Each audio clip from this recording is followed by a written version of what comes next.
Uh, okay, good evening, penny stock billionaires. Another great day in the markets.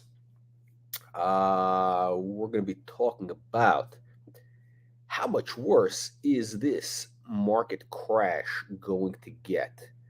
How much worse can it get, or will it get? Uh, we're going to find out. Okay, so I got a couple of charts I want to show you. We're going to talk about the oil chart, gold, the indexes, and then of course maybe a couple of the penny stocks. Although wow, things are looking so bad. It's I almost don't want to look at these things. But yeah, we definitely will mention OG. One of the few bright lights on the horizon, so to speak. We'll definitely be talking about OG. So, uh, guys, if you remember back in, I think it was, I don't want to sound like I say I told you so, because I'm not really, I can't say I told you so in a way, because, but, back in, I think it was December 2020, January 21, I told you, hey, I was expecting that we're going to have, 21, I was expecting to be the big, market crash. I thought it would be very quick once Biden got into office. Again, usually the first year of a president's cycle, doesn't matter who the president is, it's not a political thing, but usually first year is not good. Plus, he had everything else that was not going so great. You had the markets cyclically very high. There were some videos I did back in December, January. You're welcome to check out them on the channel. Um, but so here's what happened. But again, here's the thing. If you remember, the main thing that I said was, look, there's going to be some incredible opportunities coming up once this market crash happens, because then you'll be able to buy these stocks, penny stocks, 5 cents on the dollar or what have you, 10 cents on the dollar. And the money is made at the bottom of the market. And we're at that point now. It took a year, almost a year and a half, but here we are. We're getting right into this, into the into the buying zone. Some of these stocks are there now. Some of them are going to be there shortly, but we're basically there. I mean, if you look at some of these charts, you're going to kind of see what I'm talking about. One thing that's very interesting. Actually, hang on a second. I think there's some.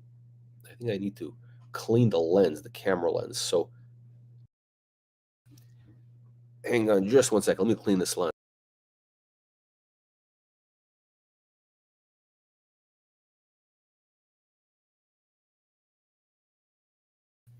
Okay, I don't know if this is better. Maybe I'm better looking now. But anyway, let's talk a little bit about the history, some market cycles. History tends to repeat, right?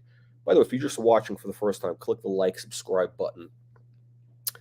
So history tends to repeat, and you had the Roaring Twenties. That was, if anybody will remember, that was the 1920s. And how did that come about? It was right after World War One, so it was a disastrous war. It was right after the first big pandemic, Spanish flu, which was, well, actually, I guess the Black Plague was the first pandemic. This was the Spanish flu, um, and that was it 1980, whatever it was. But here's what's interesting: the Roaring Twenties didn't start right after the Spanish flu was over. You had actually a depression that happened right after the Spanish flu. I think that was 1920, 21, 22, right afterwards. So you had two things back to back. You had the Spanish, you got World War One ended, then you had the Spanish flu, then you had a depression. But it was a 1 year depression, just 1 year. It was pretty deep. It was pretty severe, but it was all over in a year.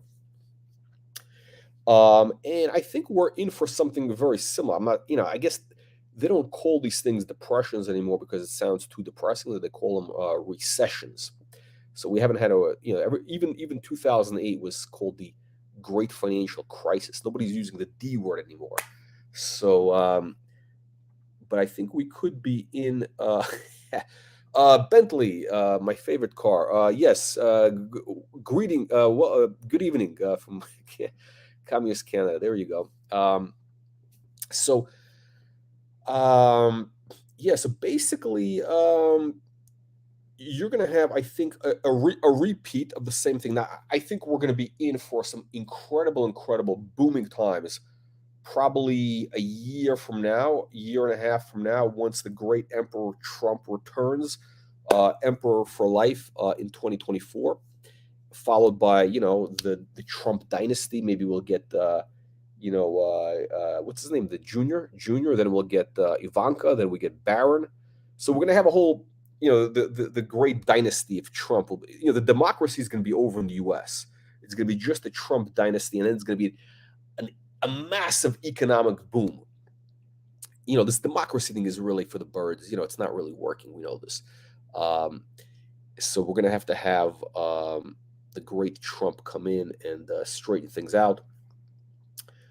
And that is going to start, I believe that boom is going to start probably next year around November of 2023, a real major market boom. Because, just like when Obama, his last year, people were looking forward. The market is forward looking. And, everybody was looking forward to, the next guy. So people right now, they want this Biden thing to be the Biden nightmare.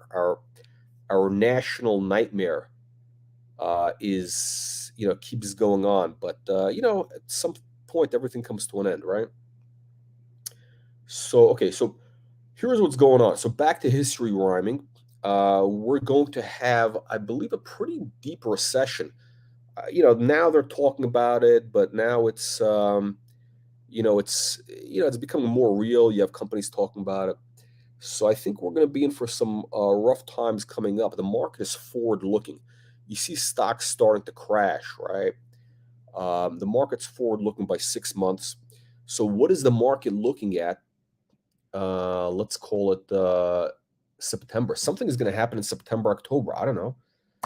Maybe you got the midterm elections. I don't know which way, what that means, whatever, but the market is saying something is going to happen. You have the Ukraine war grinding on, could get much worse. We don't know which way it could expand. I mean, look, nobody expected Putin to invade the Ukraine. I mean, I absolutely wasn't expecting it. Here we are. The guy actually invaded. What's to prevent him from going into obviously there's what is it, Latvia, Lithuania, the neighboring countries, which they're more Russian. They have a lot of Russian populations. That's kind of a natural. Moldova is kind of a natural. Poland is I think that not as likely, but like the nearby places are kind of more up his alley. Who knows? Who knows? We can't rule out the nuke situation because this thing is just grinding on. So the market could be looking at a lot of nasty things. But the bottom line is this, though. I think the penny stocks, the good news is this: the penny stocks are going to be the first ones that are going to come out of the gate. They're going to be the first ones to move up because they were the first to go down starting in Valentine's Day 2021. So we're about 14 months, 15 months into the bear market. We might have a few more months to go. It could be over the next few weeks. I think by September, the penny stocks are even by August, they're going to be ripping. But we're going to see some buying opportunities starting to happen now. We're starting to see it in some of the stocks. But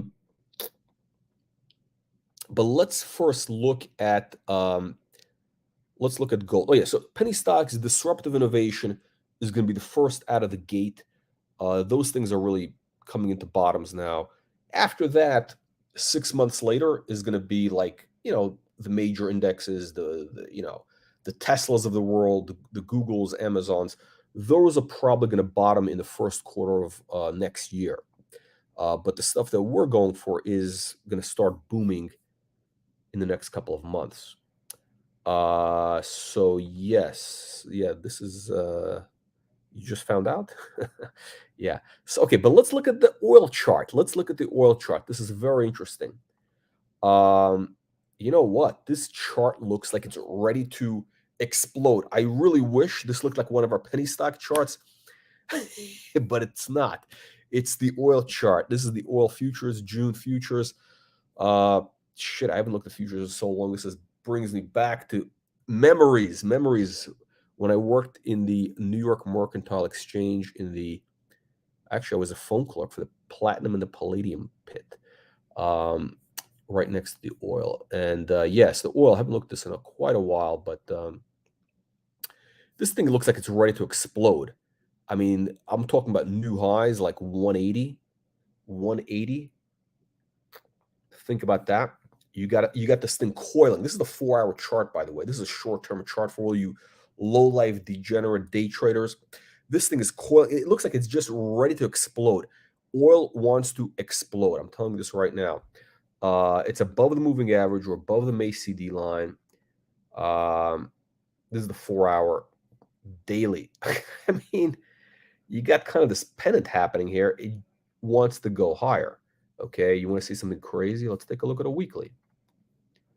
So, it got screwed up because of that crazy pandemic thing happening. But yeah, I think we could see a major new high. I mean, 180, 200.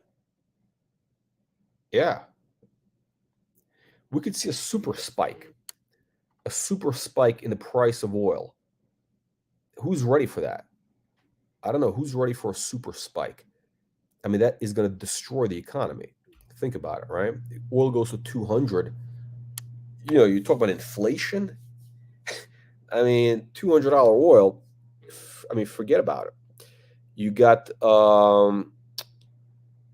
the gas is going to be shut off to Europe, right? You got, I think the Ukraine just shut off a pipeline to Europe. Who knows? Who knows where things are going to go here?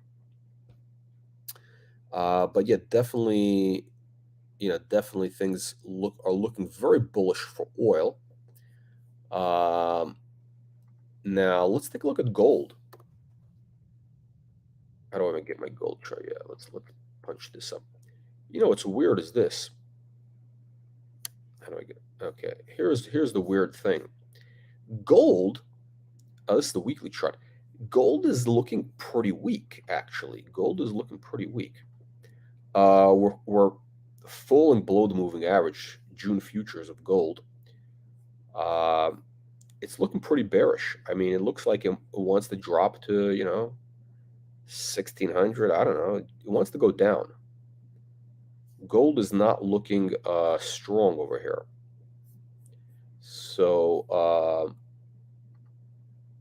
I don't know. What do you guys think? I mean, this, okay, this is the 4-hour chart.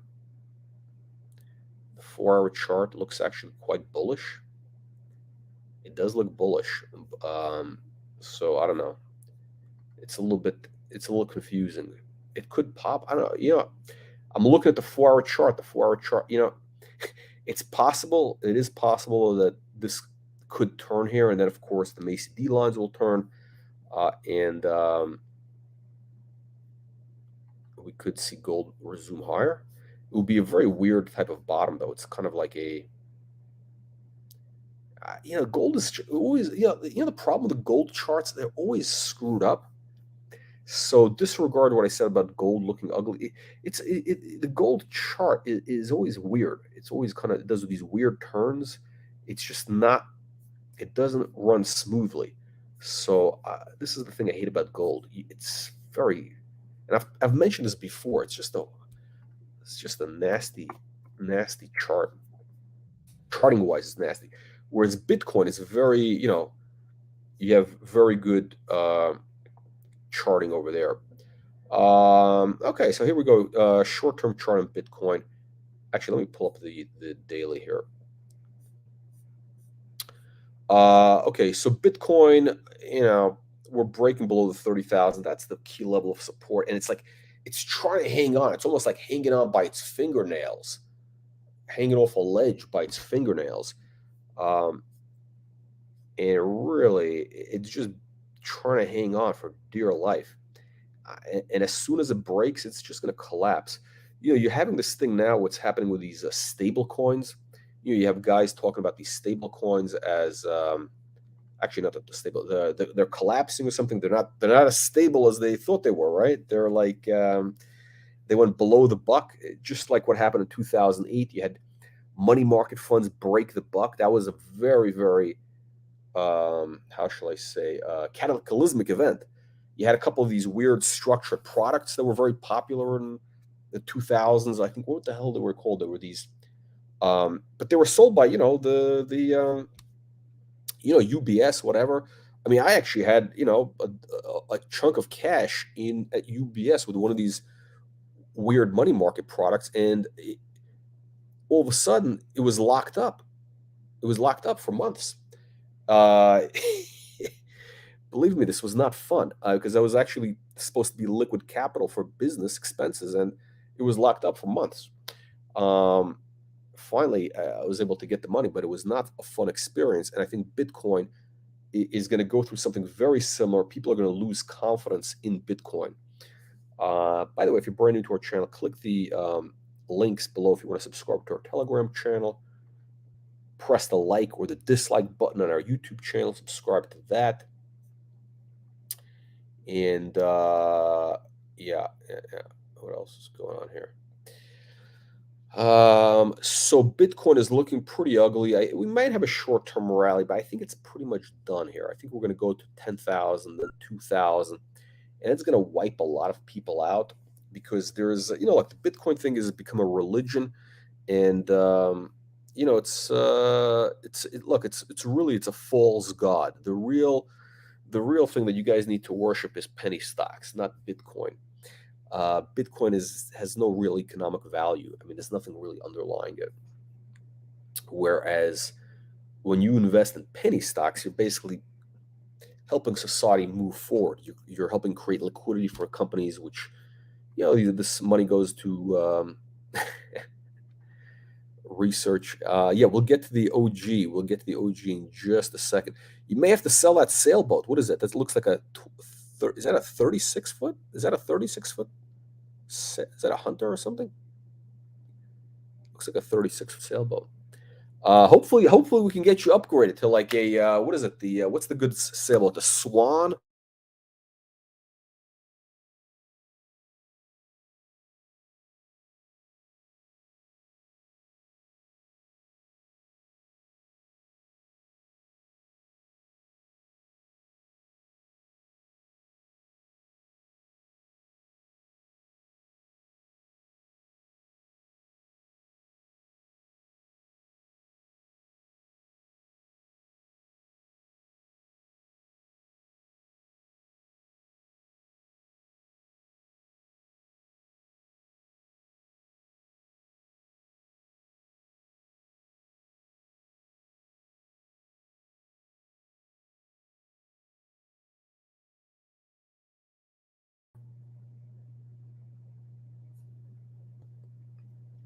Okay, sorry. Let me get back in here. We had a little bit of an internet crash.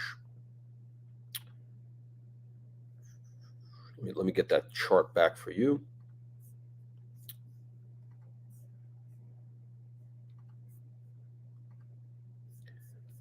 Okay. All right, there we go. There we go. No, we're back. We're back. Exactly. Listen, here's the thing. Bitcoin is it just a trading vehicle? How did I know? 36 Catalina. There we go.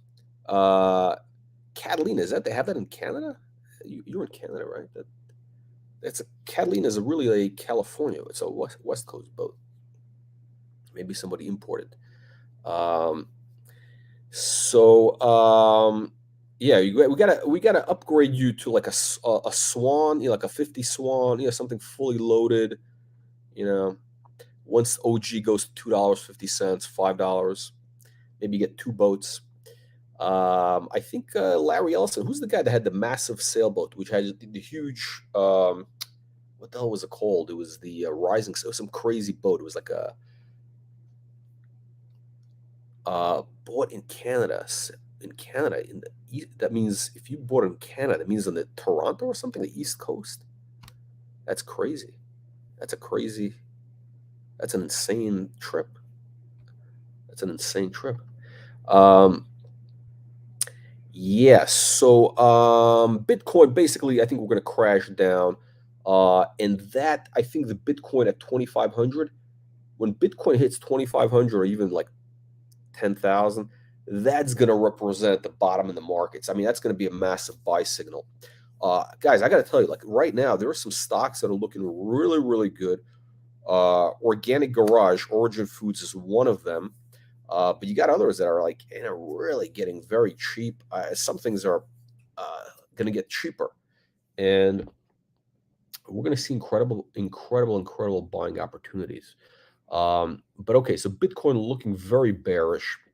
It's like, I mean, you see, look at this last leg over here, this kind of steepening angle. I mean, it's like it's the collapse angle. I wouldn't be surprised if we're at 20,000 by next week or lower. It really just wants to collapse. This is just the way it is. Okay, let's take a look at Nasdaq,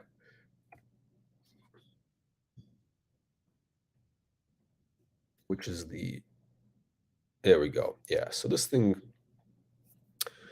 we're probably going to see a 50% correction from the top. So, that'll take us to maybe 7,500, 6,000 on Nasdaq. ARKK, of course, our favorite bellwether. We're getting close to the bottom here. We're at 36. There's going to be a little bit of support coming in around here, 32. There's a level of support at 32, which is the pandemic low, $32. So watch that level, $32. We're going to see that could be the bottom. That could be the bottom for ARK. Might break through a little bit lower. You might see a little bit of let's see the weekly chart here. You might see a little bit lower, but so 32, you got to watch that 32 level. And then after that, we could be going to $20. I wouldn't be surprised. You know what? But if it goes from 30, if you get into it at 32 and it drops to 20, that's not that bad. I mean, I don't think it's that bad. I mean, it could happen. But let's take a look at some of these stocks. Let's take a look at DraftKings. We're $10. So, we're basically, are we near at the all-time? Yeah, we're basically at the kind of all-time low levels. I think DraftKings right around here, it's going to be maybe at $2 less, but we're going to start building a bottom here, I think. Pretty sure. How about TDoc? Another bellwether stock. $28. How much lower? Yeah, it could hit 16 as a real. I mean, that would be a real number, $16. Very possible. At that point, I mean, it would be like an incredible buying opportunity. But we're getting into this. Look, guys, we're getting into these incredible buying opportunities coming up right now. So that means why am I telling you about these stocks? Because that means our penny stocks are getting very, very close to the bottom, because these things are, near like really like, at some point, the market is driven by greed and fear, right? Once things get cheap, you're going to have the greed factor come in. The greed factor is going to kick in, and people are going to say, wait, this is too cheap. And when you get into these things really that cheap,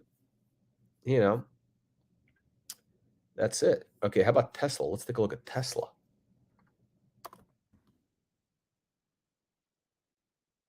Yeah, oof, nasty.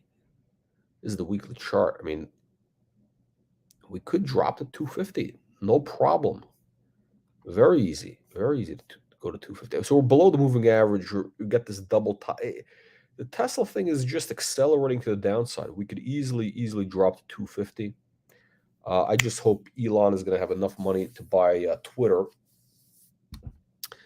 But this is an amazing company, an amazing business. This is like But the market, it's overvalued for sure. So can it get to 250? Can it get to 150? $75, 85 bucks. Yeah, why not? I think we'll see probably $100 on Tesla in the next couple months. What do you think of that? All right, let's get to our penny stocks. I mean, I almost don't want to look at some of these things because they're just so ugly right now.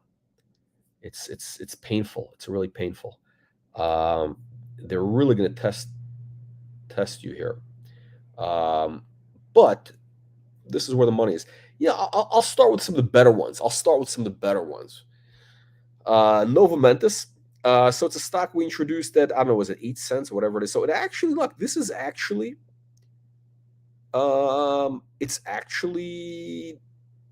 it's up. It's one of the few, one that we introduced sometime in March. I think it could have been 7 cents. I don't even know. Doesn't matter really. 7, 8, whatever the number is. It's basically holding on or even up a little bit. We're above the moving average.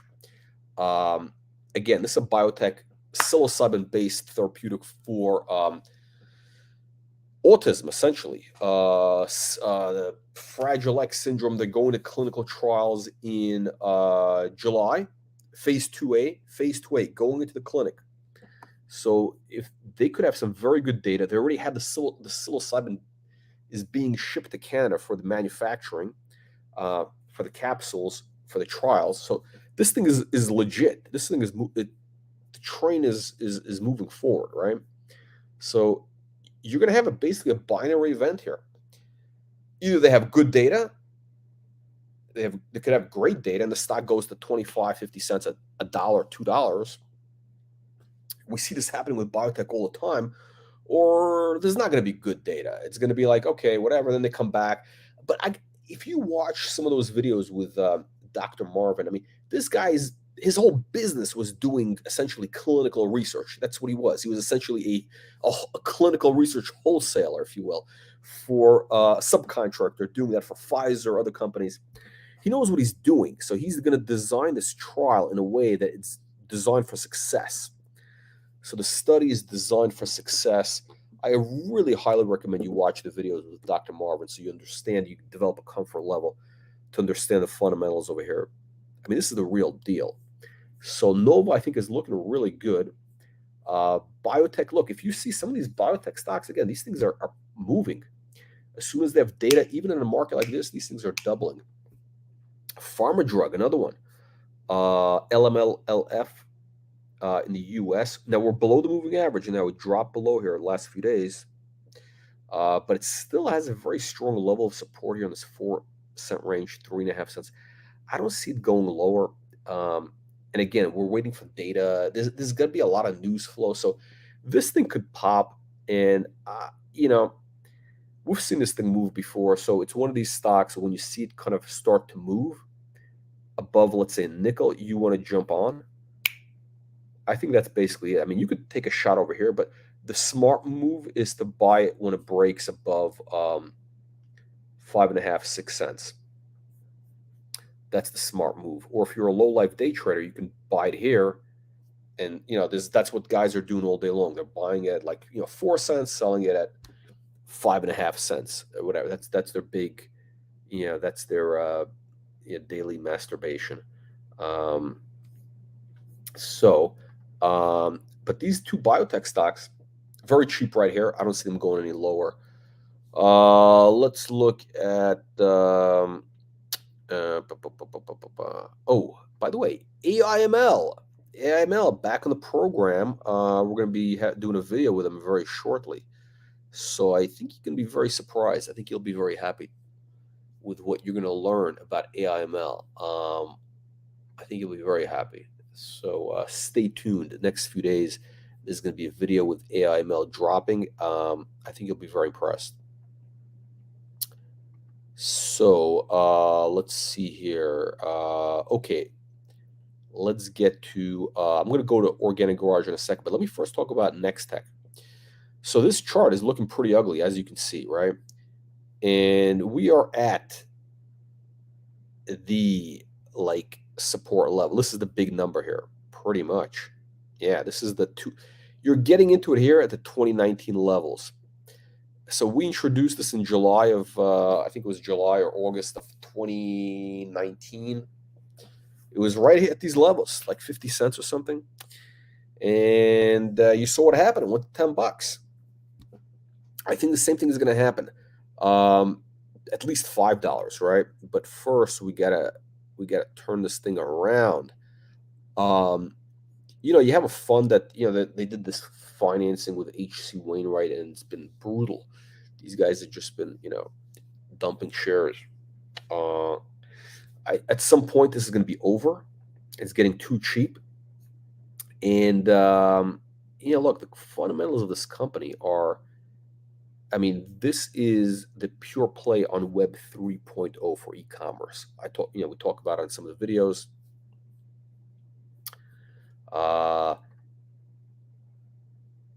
So Nextech is a pure play, the 3D models. I mean, this is going to replace the JPEG images.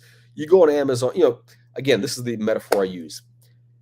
Traditionally, e-commerce, before they had e-commerce, that's something called direct mail, like the Sears catalogs, right? That was what e-commerce is now, direct mail. You bought direct from instead of going to a store, you bought it from the mail, right? It's so what Amazon is right now. That's what the Sears catalog was, 50, 100 years ago. The Sears catalog originally was illustrations. It wasn't even photographs. It was illustrations of products. That's how Americans in rural areas were able to buy products, because there were no stores. That was their Amazon. That was the only way they can get products, everything that they needed. That was the Amazon of its day. It became a massive, massive success story. Then they went to black and white photos. Sales increased because people could actually see the product. They could get more sales. Then they went to color. It was a massive catalog, like a phone book. And color pictures increased sales even more. There were less returns. Then you had JPEGs, right? That was old school. Then you had Amazon, which was, web, let's call it the web 1.0. You had the flat JPEG images. Everybody was thrilled. Wow, this is so cool. Then they went to maybe video. Now, what they're doing is 3D AR images, so you can see what the thing looks like in your own environment, in your home. You see the dimensions. You can walk into the product, whatever you want to see. It's increasing revenues, decreasing costs, decreasing returns. Basically, I think this is going to have a $200 billion effect on e-commerce. And it's going to be a real game changer. So it already is. So this is Web 3.0, and that's what Nextech does. Nextech creates these 3D models at scale for e-commerce. So they're looking at a multi-billion-dollar opportunity. The chart right now is shit. This is the bottom pretty much here, 50 cents. If you look, if I drew a trend line here, if I drew you a little trend line, well, basically that's what we're looking at here. A green line, the big green line.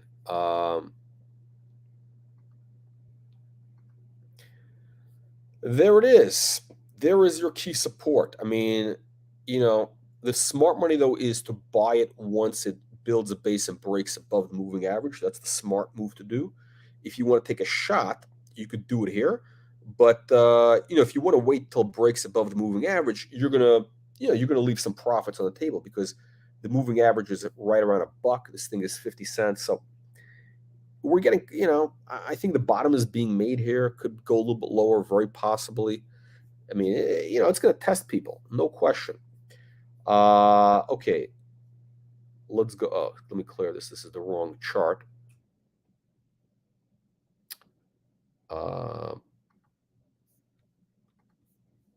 But you know what? Here we go. Hang on a second. There we go. I'll change it to a green line. No, it's not going to change. Okay, whatever. You have a key level of support here with Organic Garage. The 20-cent line is really a fundamental. It's like, this is kind of the line in the sand, basically. Why? Because this thing is trading at I don't know, what is it, a $10 million market valuation US. I mean, right now this thing is that's right. It's $10 million US. Here's what you get for 10 million bucks American. You get 4 stores, prime locations, a massive brand name. I mean, you're basically buying this thing for below private market value. Private market, this thing is probably worth 50 million bucks in my estimation. They're doing 30 million revenues. Listen, if Organic Garage was private, I mean, they would be minting cash. You know, there's a cost of being a public company. There's a very expensive cost. So, I mean, it would be a money machine if it was a private company. So, you know, but and I think once they get to like they open the 4 more stores, they get to 60 million. That's when they go really cash flow positive because then they're able to amortize the cost of being a public company, all the bullshit expenses, all that other stuff. And it could become very, very huge.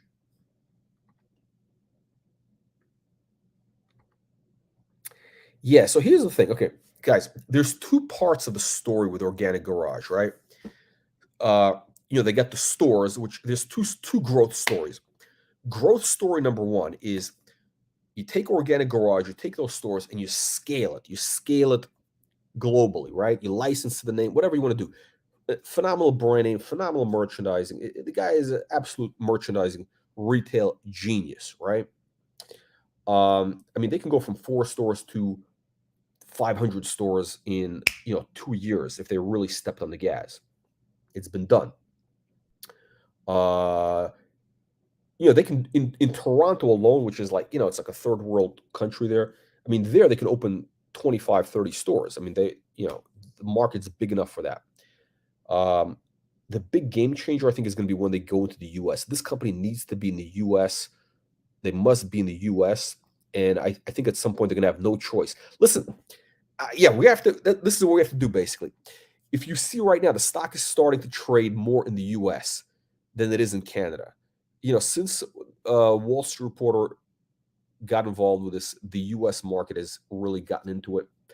I think what's going to happen is in a few months, I mean, we're seeing right now the U.S. trading is bigger than the Canadian trading. I think in a couple of months, the U.S. is going to be the thing that's going to be absolutely driving the stock, and at that point, you're going to have U.S. investors. And by the way, there's some like pretty sophisticated investors in our audience. I don't know if you guys know this, but we actually have some real heavy hitters. Especially in the US, especially if it's a company that makes a lot of sense. And I think that at some point somebody's going to come to Matt and say, "Hey, let's do a deal for the US. Either we'll license it, whatever it is, but you're going to see Organic Garage stores in the US, in my opinion, soon." And by that time the stock is going to be already $2. But here's what's going to make the stock go up, in my opinion. Once they announced 4 more stores, 4 new stores in Toronto. We know they're in lease negotiations. We know that this is in negotiations right now. They got the cash on hand. They got what, 2 million bucks? I mean, that's plenty of cash to start construction. It doesn't cost much to open stores. You get trade lines, credit. It's very cheap to actually open those stores. They open those 4 stores. Now they're going from 30 million revenues to 60 million run rate. And again, my opinion is that the market, once they see that type of revenue growth, they're going to value it at 4 or 5 times the revenues, 250, 300 million. Do the math. 250 million divided by 50 million shares out, $5 a share. That's the reality. That's what happens when you get to the 4 stores. And by the way, the thing you're hearing about, the inflation thing, the whole inflation thing? Well, guess what? Inflation is bullish for Organic Garage stores. Why? Because they're a discounter. They're a discounter. Nobody wants to go to Whole Foods or Trader Joe's or whatever it is. They want to go to the discounter, which has got the better quality food, the more fun environment. I agree. That's a great name, by the way. Jack Meoff. By the way, I actually had a client. His name was Jack Mycock. Mycock. It was a company. It was a clean tech company. I forgot the name of it. They cleaned like they cleaned what do you call it? In industrial plants, there was a way to clean the exhaust. What are they called? The stacks, the exhaust stacks. Some crazy thing. So yeah, Jack Mycock, that was his name. What a great name. Um, so anyhow, so Organic Garage. Here you're basically stealing the company at these price levels, and it's funny. A year and a half ago, everybody was saying, "Oh, what are you going to introduce the next stock? What is the?" Everybody was jumping. Everybody was chasing. Everybody was jumping onto these stocks, and they were saying, "How come you didn't tell us about this when it was?" Well, guess what? I'm telling you about it now. I'm telling you about it. Nobody's listening because this is it. When things are really cheap, when it's a bargain, nobody pays attention. They're scared. They got scared. You got to buy these stocks. When the blood is running in the streets, even if it's your own, that's especially when it's your own, that's when you got to buy these things. I mean, where is this thing going to go? Where is it going to go to 15 cents? It's going to go to 10 cents. I mean, where is it going to go? It's not going to go to 10 cents. Even if it does go to 10 cents, it's like, who cares? Because, you're risking 10 cents to make $4, $5. That's 40x. This is the stupidest risk reward ratio I've ever seen. I mean, it doesn't get, I can't believe people are just not loading up on this thing. It's ridiculous. This is the most stupidest, it's like a bargain. It's like free money. It's like, hey, I don't have a cash on me. Hang on a sec. Let me show you something. Hang on a sec. Let me show you something here.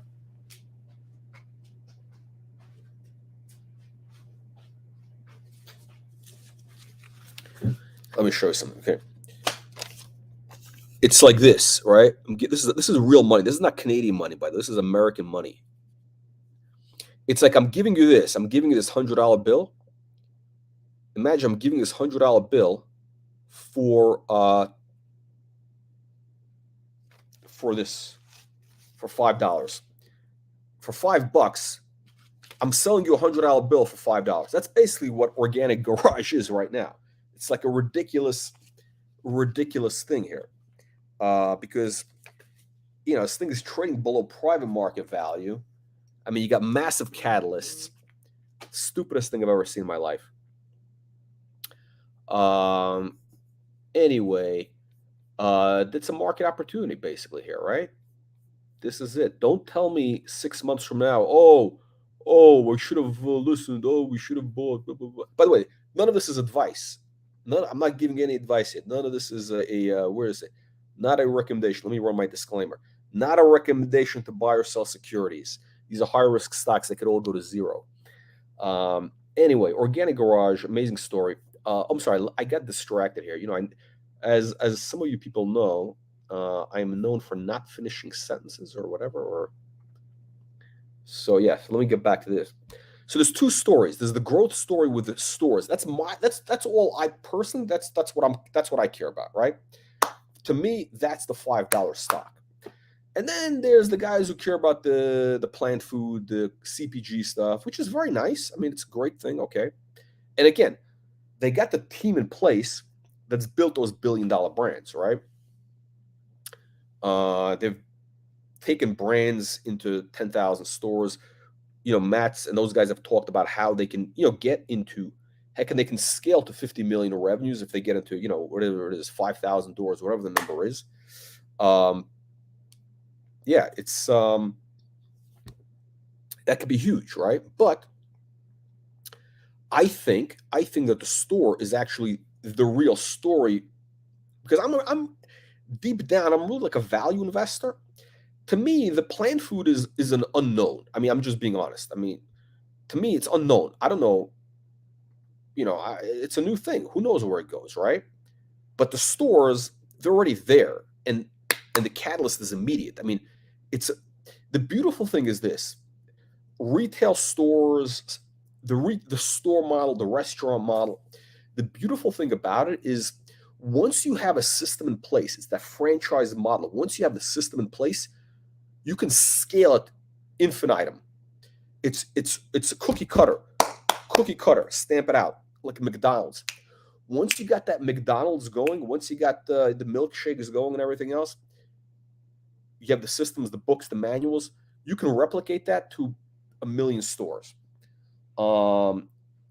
plant food or whatever it is, who knows, right? It's a new thing, who knows? It could be a massive hit. Nobody knows. I mean, I could tell you. I mean, I could, but I'm not here to tell you. I'm not here to blow smoke up your ass, right? I'm here to kind of give you reality, right? I mean, I know people say that I'm too promotional or hype. I'm actually not. I'm telling you reality. That's why I'm saying I don't know. I don't know about the plant food. I'm only telling you what I think is the real immediate catalyst.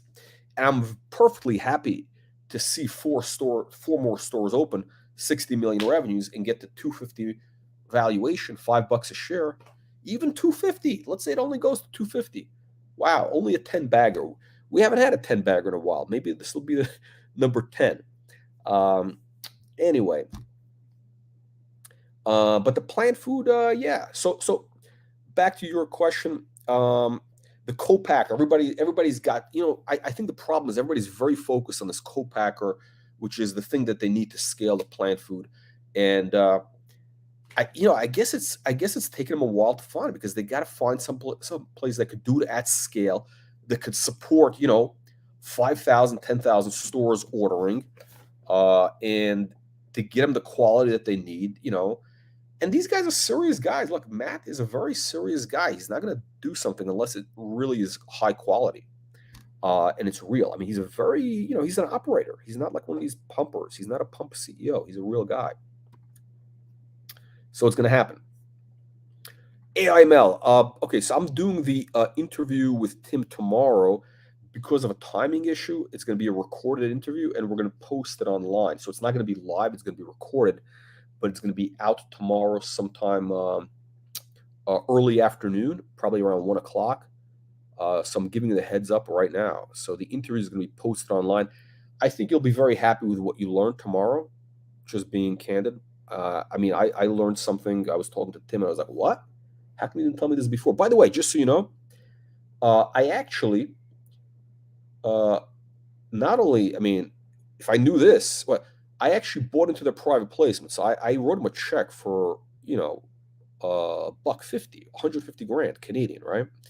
So I'm into it, basically. I'm actually, at this point, I'm a net investor. I'm a net investor in this thing, right? So, I'm actually, I have, what is it? I have 1 million shares I own right now.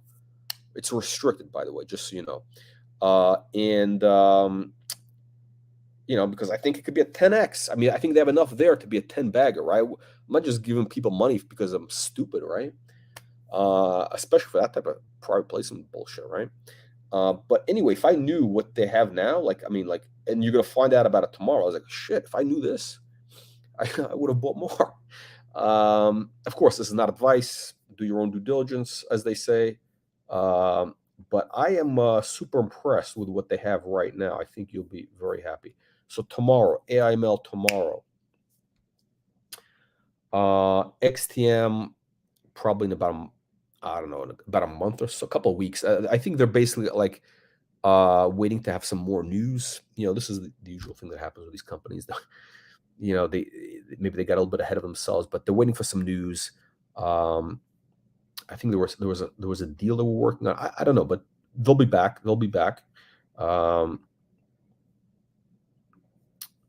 Okay. Let's see.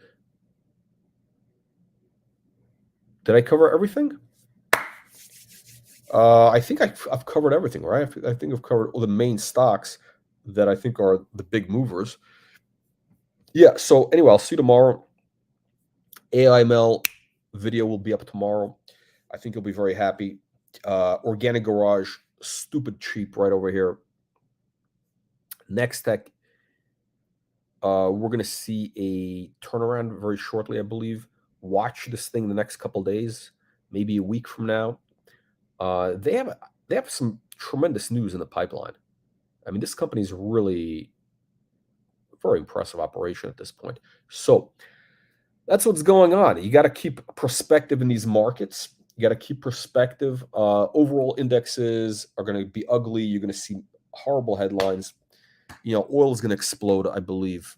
Gold could be also gold, but oil is definitely going to explode. The big indexes are going to crash. But I think the penny stocks have seen the worst of it for the most part. So we're close to the bottom here. What are we, 90% off on so many of these names? So, you know, I don't own OG. I have an option on OG, but I do not own any outright. I'll tell you what, if they would have done like a private placement with like warrants, something compelling, I would have bought into it. I'll tell you what, if they would do it at these levels, I would definitely buy into it. I would definitely buy into it, especially if it was like a warrant or something else. But they're not doing it. And this is the thing. This is everybody was saying, oh, they're going to do a financing. They're going to do. Believe me, I would have loved them to do a financing. They haven't done it. They haven't done it, and they're not going to do it till at least, I think, probably till about $1. So, any of you low lifes that are day traders, I think you're fairly safe till about $1. And even then, it's not going to be a big raise. This guy's not going to do some crazy type of thing that's dilutive. And I think that's been the big overhang. So I think OG is one of the real absolute bargains here. All right. Anyway, that's it. I will see you in the next live stream. Check the video for AIML tomorrow. Thank you for everybody for joining. The great questions, especially on a occasion like today, solemn occasion with markets crashing. But everything comes back at some point, right? Everything there is a time for everything, right? There is a time for bull markets, for bear markets, and bear markets end and bull markets begin.